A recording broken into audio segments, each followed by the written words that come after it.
எல்லாருக்கும் வணக்கம். ஒரு பெரிய வரலாறு கொண்ட சமூகம், உலகத்திலே ஒரு மதிப்புமிக்க சமூகமாக உலகத்திலே அறிஞர்கள் எல்லாம் சொல்லக்கூடியது உழவர் சமூகத்தை தான். நாம் பாரம்பரியமான உழவர்கள். ஆனால் அந்த சமூகம் இன்னைக்கு என்னவா இருக்குங்கிறது உங்கள் எல்லாருக்கும் ஓரளவுக்கு தெரியும்.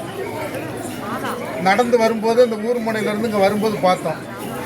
இந்த ஊர்கள் தேவேந்திரகுல வேளாளர் சமூகம் வாழ்கிற ஊர்களில் மட்டும் சாலை வசதி கிடையாது, எந்த வசதியும் கிடையாது.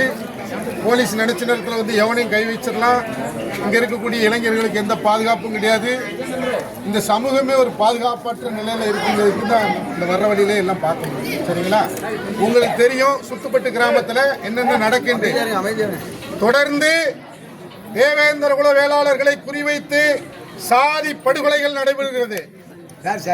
தொடர்ந்து தேவேந்திரகுல வேளாளர் சமூக இளைஞர்களை குறிவைத்து அவன் ஜெயிலில் இருந்து கோர்ட்டுக்கு போனா போலீஸ் எஸ்கால்ல வெட்டி கொலை செய்யப்படுகிறான்.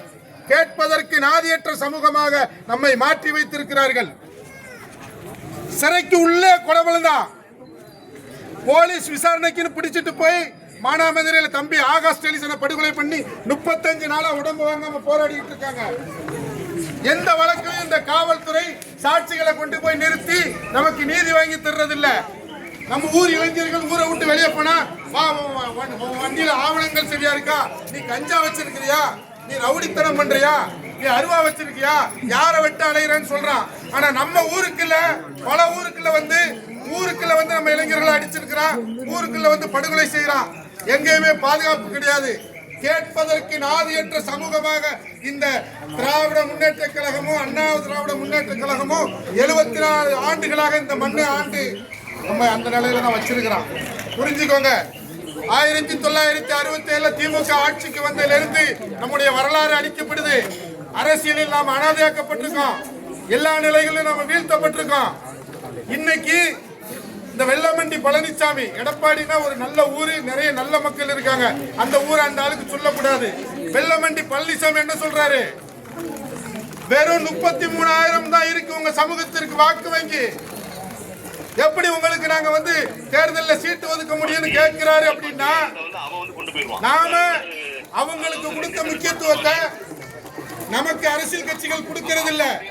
ஒவ்வொரு ஊருக்குள்ளேயும் திமுக காரன், அண்ணா திமுக காரன், காங்கிரஸ் காரன், கம்யூனிஸ்ட் காரன், பிஜேபி காரன், தமிழக வெற்றி கழகத்துக்காரன், பிரச்சாரம் ஏழை பணக்காரன், உள்ளூர்காரன், வெளியூர்காரன் பல பிரிவாக இந்த சமூகம் பிரிந்து கிடப்பதனாலதான் வெள்ளமண்டி வச்சிருந்து அரசியல்ல பல பேர் காலை பிடிச்சு மேல வந்த ஆட்கள் என்ன சொல்றான்?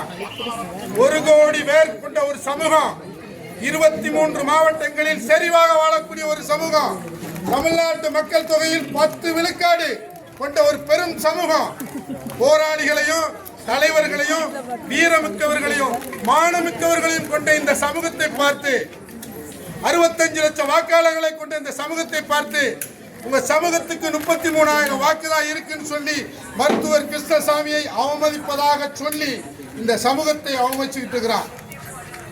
அதிமுக திமுக கொடியை கட்டி இவ்வளவு காலம் ஓட்டு கேட்டு இந்த சமூகத்தை என்ன நிலையில வச்சிருக்காண்டு இந்த போற சாலைகள் தான் உங்களுக்கு சாட்சி. நல்லா புரிஞ்சுக்கோங்க. அரசியல் கட்சிக்காரன் 5 வருஷத்துக்கு ஒரு முறை வருவான்.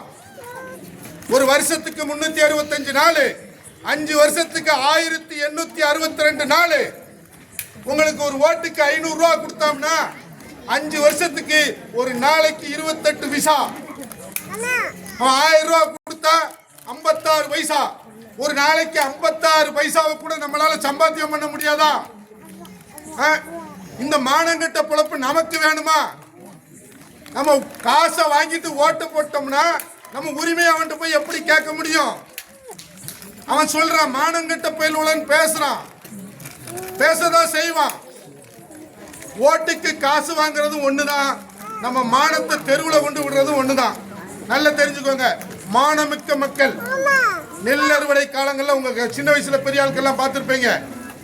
அம்பாரமாக நெல்லை குவித்து வைத்து முதல் நெல்லை இந்த சமூகத்தை சார்ந்து வாழக்கூடிய 18 குடிகள், மன்னர், நாவிதர், தச்சர் போன்ற 18 குடிகளுக்கு முதல் எல்லை அளந்து இந்த உலகத்திற்கே பொது உடைமை தத்துவத்தை அறிமுகப்படுத்திய ஒரு பெருமை மிக்க சமூகம். 500க்கும் 1000த்திற்கும் அரசியல் கட்சிகளிடம் மண்டியிட்டு கையேந்தி நிற்பதனால தான் அவன் என்ன செய்யறான்? எலும்பு துண்டுகளுக்கு அலைகிற நாய்களுக்கு என்ன மதிப்பு இருக்குமோ அந்த மதிப்பை தான் நமக்கு தாரான். நம்முடைய தலைவர்களை நோக்கி, நம்முடைய கட்சிகளை நோக்கி அவன் ஏளனமா பேசுறாங்கிறது நம்மை நோக்கி தான் பேசுறான். புதிய தமிழகம் பல்வேறு இடங்கள்ல அதிமுகவை தோற்கடிப்போம் என்கிற நிலைப்பாடோட தேர்தலில் நிக்குது. புதிய தமிழகம் கட்சி சார்பா நம்ம அன்பு சகோதரி அன்பு தம்பி தீபக் பாண்டியனுடைய அக்கா தமிழ்ச்செல்வி அவங்க நிக்கிறாங்க. சிலிண்டர் சின்னத்திற்கு ஓட்டு போடுங்க. இந்த சமூகத்தினுடைய